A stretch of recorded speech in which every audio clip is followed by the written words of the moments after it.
এখানে আমরা বৈষম্য বিরোধী ছাত্ররা জড়ো হয়েছি একমাত্র কারণ আমার বাবার নামে যে মিথ্যা মামলাটা হয়েছে এটার কারণে। আমার বাবা আমার জানা মতে আমার ইউনিয়নের লোকের এতদিন পর্যন্ত ক্ষতি করিনি, আশা করি সামনেও করবে না। আমার জানা মতে বাবার নামে যে মিথ্যা মামলাটা হয়েছে এখানে এই মামলায় আমার বাবা কোনোভাবে জড়িত না।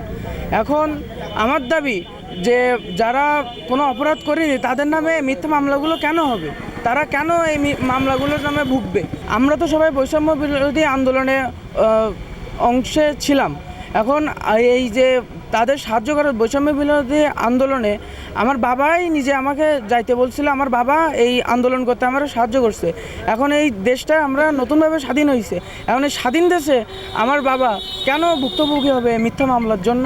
এখন আমরা শুধু চাই যে আমার বাবা যে মিথ্যা মামলাটা হয়েছে এটার জন্য প্রত্যাহিত হয়। যারা অপরাধ করছে তাদের ধরছেন না, যারা নিয়মমান্য মানুষ যে চৌধুরী এই যে ইউনিয়নের জামাত বিএনপির কইছে অপরাধে ভরাচ্ছে, বলছে এখানে কোনো জামাত বিএনপি নেই, সেই লোক ধরতে দিনই কোনো পুলিশ কোনো জামাত বিএনপি বলেছে আমার ভাই এখানে কোনো বিএনপি নেই, সব আওয়ামী লীগ, তাকে হয়রান করছে। এই মিজান চৌধুরীকে আমরা যার মুক্তি চাই। এটা মিথ্যা মামলা দিচ্ছে একটা সৎ ব্যক্তিকে।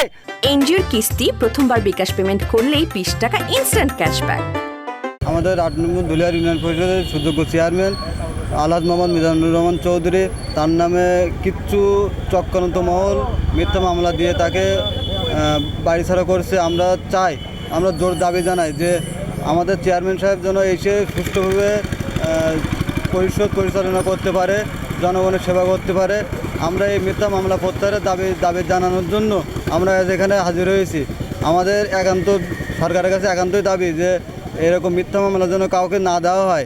আমরা 8 নম্বর ধুলিয়ার ইউনিয়নের বাসিন্দা এবং আমরা এই চাঁদপুর কলেজ, চাঁদপুর মাদ্রাসা, চাঁদপুর বিভিন্ন অত্র অঞ্চল থেকে বিভিন্ন কলেজের ছাত্রছাত্রী এখানে জমায়েত হয়েছে। আমাদের একটাই দাবি যে আমরা নতুন করে দেশটাকে স্বাধীন করেছি, আবার এই স্বাধীন বাংলাদেশে কোনো অরাজকতা যেন না হয় সেদিকে আমাদের প্রত্যেকের খেয়াল রাখা উচিত।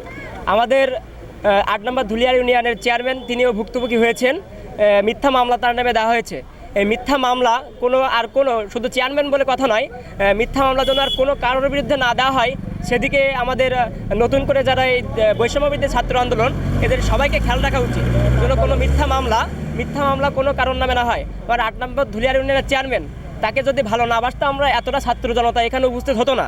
এটা একটা বক্তব্যের বিষয় যে এতটা ছাত্র জনতা তাকে ভালোবাসে বিধায় এখানে তারা আসছে, এসে তাদের মিথ্যা মামলা প্রত্যাহারের দাবিতে তারা এখানে আসছে। এজন্য আমরা অত্র সব অঞ্চলের ছাত্রছাত্রী, কলেজের ছাত্রছাত্রী, হাই স্কুলের ছাত্রছাত্রী সবাই এখানে আসছে। একটাই দাবি আমাদের, মূলত নতুন করে এই দেশটাকে স্বাধীন হয়েছে, স্বাধীন দেশে, বাংলাদেশের স্বাধীন দেশে যেন কোনো অরাজকতা না হয় সেদিকে আমাদের প্রত্যেকে খেয়াল রাখা উচিত।